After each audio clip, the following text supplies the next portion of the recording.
Welcome to Angela's Ashes by Frank McCourt. Let's get this started with. Now, Angela's Ashes by Frank McCourt is a memoir of the childhood of Frank McCourt himself.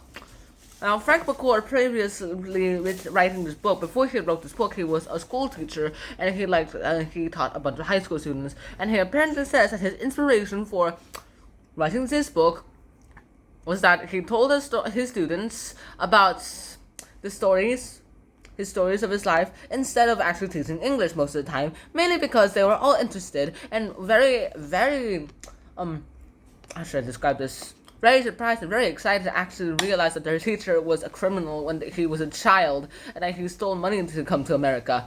Well, that's something. Or mainly that's something that's happening for a while. Now, Angela's Ashes, it starts off with Frank McCourt before he was born. He describes how his mom and dad met. His dad's name was Malaki. His mom's name was Angela, and Angela went to America, and she met Malaki, a guy from the Northern Ireland, north of the Irish. The Irish from the north, who they didn't consider. Apparently, the Irish from the south, the one that we call Ireland today, don't recognize the people on the Irish island on the north, from the north, as actual Irish people. They call them British. They apparently call them the north for the Irish, and that's apparently an insult because, well, today we find out that the UK includes Northern Ireland, so I see why they're kind of mad about it as well too. Reunification is always the thing, but that's not happening anytime soon. Well, Angela's Ashes goes ahead and continues with Malaki and Angela going ahead, hooking up afterwards, going ahead. She went ahead and they conceived Frank McCourt. Angela's family is all like, alright, Malaki, you have to marry Angela, it's our tradition, and as a Catholic, I think you will understand why this is necessary. Now, Malaki remembers that there's a few pounds a few dollars in his pocket, and he wants to use it to go to the train ride, but as soon as they leave, after he makes a promise, he goes ahead and squanders it all on the drink, and so he drinks all of it, and afterwards, he's all like, alright, you know what, I wasted all my money. I'm gonna have to marry her. So he marries Angela. They have their son, Frank McCourt, 4 months later. Frank McCourt is the oldest child of the McCourt family. Next thing that happens is that a few years later, Malaki is born, and last but not least, the next thing that happens is that, well, 2 twins are born, but they die soon after, and then a daughter is born, but she dies in the middle of the night, and Malaki, out of ignorance, Malaki Sr., out of ignorance, is like, why is she so cold? Why is she so cold? Why is she stop breathing? And leaves her to die. After that death, they go ahead and go back to Ireland, mainly because, well, they're guessing that Angela can't handle the pressures of America. So what happens next is that they go to Ireland, where it's a Catholic country, and the Catholic Church actually has a lot of power in the government. Sure, the government existed, but the Catholic priest could say, I don't like this politician, and kick him out anytime he wants. Nowadays, that's not a thing anymore. And in fact, at the end, Frank McCourt himself actually goes ahead and talks about this as well too. Now, Frank McCourt basically says an Irish child, a miserable childhood is bad enough. An Irish childhood is worse, but an Irish Catholic childhood is even worse. Mainly because an Irish Catholic child is expected to be able to remember passages from the Bible, as well as being able to go ahead and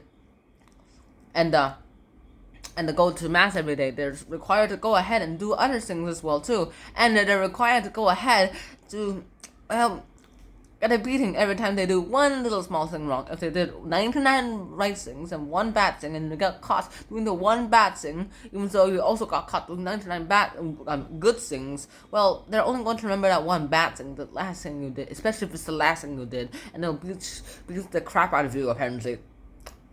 Afterwards, beatings were a thing back then, and this is a kind of punishment in Ireland. The schoolmasters all did it, and you basically had to be careful because you might be laughing at the other person who cries, but you have to be careful because next day or tomorrow will be your turn to actually go ahead and try to not cry. It's terrible, and everyone's been beaten at least once but one person hasn't been beaten once, and that's the person who goes ahead and does things. Also, questions weren't really allowed, mainly because questions equals what is that, and asking teacher, do you not notice that teacher here? Like, if you ask who is Euclid, well, one except for the exception of one teacher, I'll just say, how dare you ask a question? Come up here. Questions are stupid. Which they hear. What they hear is, I don't know what Euclid is. Do you don't know what Euclid is, teacher? Do you don't know? That's what they hear. And I'm pretty sure they don't know it as much as well, too. All they learned was what it is. They haven't learned why. And I'm like, why, sir? How dare you disrespect me? It's just right. There's no why. And nowadays, we actually have a why as well, too. There's a why in everything. If there's no why, then, well, it shouldn't work. Which is apparently a thing. And so next thing that happens in Angela's Ashes is that all of them are pretty freaking annoying. Mainly because they all decided that, hey, you know what, I don't think it's a good time. And so Frank McCourt goes ahead and finally finishes school. And then the headmaster of the school is like, he's a bright boy. That's a bright boy, McCourt. It is. Alright, Frank. You should go to secondary school. And it's like, I don't want to go to secondary school. I don't want to stay 4 more years in school.